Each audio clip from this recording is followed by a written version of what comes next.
सीधे रुख करते हैं इराक की खबर की तरफ। इराक के मोसुल में अगवा 40 भारतीयों को लेकर फिक्र बढ़ती जा रही है। अभी तक इनमें से किसी से संपर्क नहीं हो पाया है।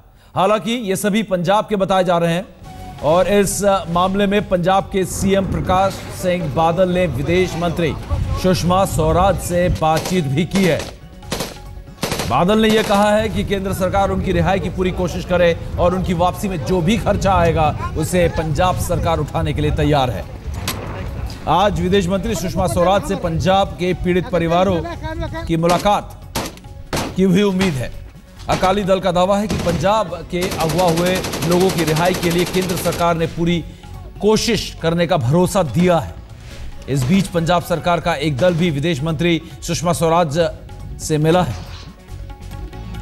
इससे पहले सुषमा स्वराज ने पंजाब के मुख्यमंत्री से बातचीत में यह कहा है। अकाली नेता नरेश गुजराल का दावा है कि उन्होंने कहा है कि स्वराज ने यह बताया बादल को कि 40 लोग जो उनसे संपर्क तो नहीं हो पाए लेकिन वो महफूज है।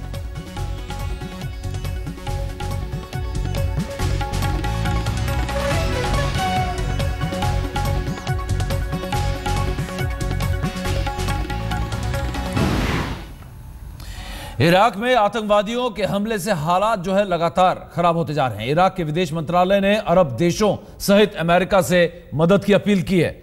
इराक ने अमेरिका से अपने देश में आतंकी अड्डों पर हवाई हमले की अपील की है।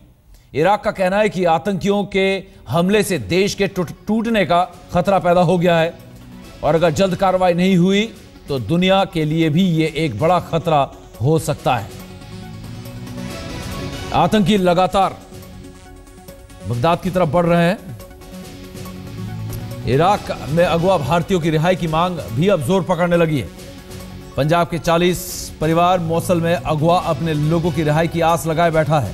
वो अपनों का इंतजार कर रहा है। अब हर किसी की नजरें मोदी सरकार की ओर है कि वो अब क्या कदम उठाने वाले हैं। इस बीच खबर यह भी है कि अमेरिका भी इराक सरकार की अपील पर इराक में आतंकी अड्डों पर हवाई हमला कर सकता है। इस पर विचार कर रही है अमेरिका। हालांकि अलग अलग विचार हैं, अलग अलग सोच है अमेरिका में। हालांकि ओबामा सरकार जो खबरें आ रही हैं शायद इसके पक्ष में फैसला ले, लेकिन कुछ पक्ष ऐसे भी हैं जो ये कह रहे हैं कि इसमें कोई हस्तक्षेप करने की जरूरत नहीं है। लेकिन इराक में जो हालात हैं वो बद से बदतर हो चुके हैं और लगातार जो आतंकी हैं, शिया आतंकी हैं, वो लगातार आगे बढ़ रहे हैं और एक के बाद एक शहर पर कब्जा करते हुए जा रहे हैं। लगातार ये मामला गंभीर होता जा रहा है और खतरनाक भी, और अमेरिका भी कह रहा है कि वो मदद करने की सोच रहा है। 500 मरीन्स वो भेज चुका है इराक की मदद के लिए और ईरान को भी इस मामले में कहा जा रहा है, अपील की जा रही है ईरान से कि इस मामले में वो इराक की मदद करे। फिलहाल हम सीधे चलते हैं। हमारे संवाददाता पंजाब में चंडीगढ़ में इस वक्त हमारे साथ हैं सत्येंद्र चौहान। हालांकि सत्येंद्र, पूरे भारत में इस मुद्दे को लेकर चिंता बनी हुई है। करीब 10,000 भारतीय लोग इराक में फिलहाल फंसे हुए, लेकिन जो 40 लोग अगवा किए गए मोसुल में, ज्यादातर लोग पंजाब के हैं। ऐसे में पंजाब की स्थिति जो है सबसे ज्यादा इस वक्त गंभीर है और पंजाब के लोगों से आपकी मुलाकात हुई, क्या प्रतिक्रिया आ रही है? और जो सरकारी हमें जो स्टेटमेंट हमने देखा, कहा कि वो सब सेफ हैं, लेकिन घर वालों का क्या मानना है?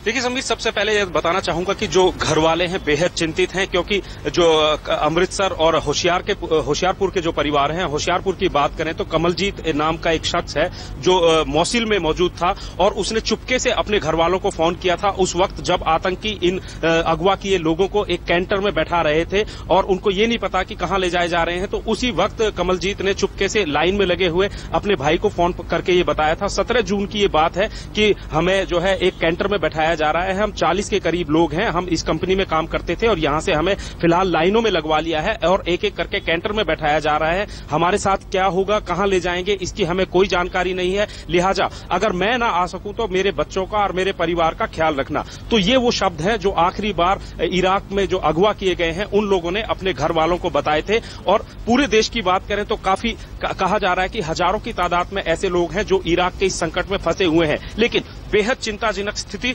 सिर्फ पंजाब के लोगों की है, क्योंकि सबको ये जानकारी अब मिल चुकी है। विदेश मंत्रालय ने भी साफ कर दिया है कि इन लोगों को अगवा कर लिया गया है और जो लोग अगवा किए गए हैं उनके साथ आतंकी कैसा बर्ताव कर रहे हैं, कहां ले गए हैं, क्या उनके साथ हो रहा है, खाने पीने को भी मिल रहा है कि नहीं मिल रहा है, इन चीजों की फिलहाल कोई जानकारी नहीं है। तो जाहिर सी बात है, जब ये पता है कि उनके परिजन अगवा हो गए हैं तो चिंताएं कहीं ना कहीं बढ़ जाती हैं। हालांकि पंजाब सरकार ने कंट्रोल रूम बना दिया है, नोडल अधिकारी नियुक्त कर दिया है, अनाउंसमेंट भी कर दी है कि इराक से अगर ये वापस आते हैं तो पंजाब सरकार इसका पूरा खर्चा उठाएगी। विदेश मंत्रालय और एम्बेसी के साथ में पंजाब सरकार पूरी तरह से संपर्क में है। सुषमा स्वराज विदेश मंत्री हैं, उनसे मुख्यमंत्री बादल मिल चुके हैं, सुखबीर बादल बात कर चुके हैं। और पंजाब की ही बात नहीं करें, इन युवकों में कहा यह भी जा रहा है कि 3 युवक कांगड़ा के भी हैं और हरियाणा के भी कुछ युवक हैं। तो जाहिर सी बात है, हरियाणा सरकार ने भी कंट्रोल नंबर जो है एक जारी कर दिया है और दोनों ही सरकारें केंद्र सरकार के संपर्क में हैं। लेकिन जो परिजन हैं उनकी चिंताएं थमने का नाम नहीं ले रहे हैं।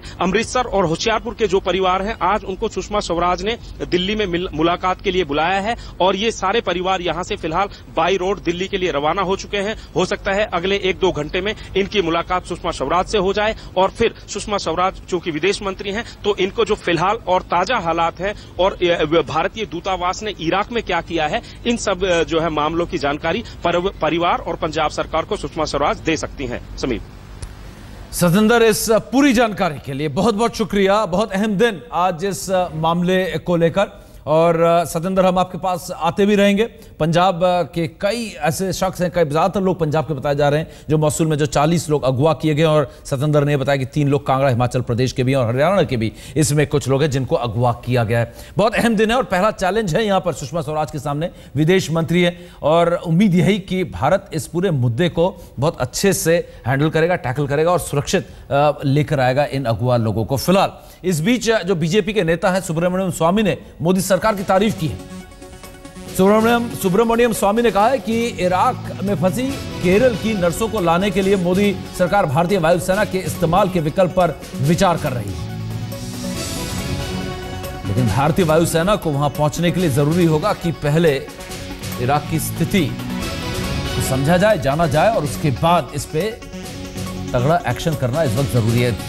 जितनी जल्दी भारत हरकत में आए उतना ज्यादा अच्छा होगा। हिंदुस्तानी जो इराक में फिलहाल फंसे हुए हैं।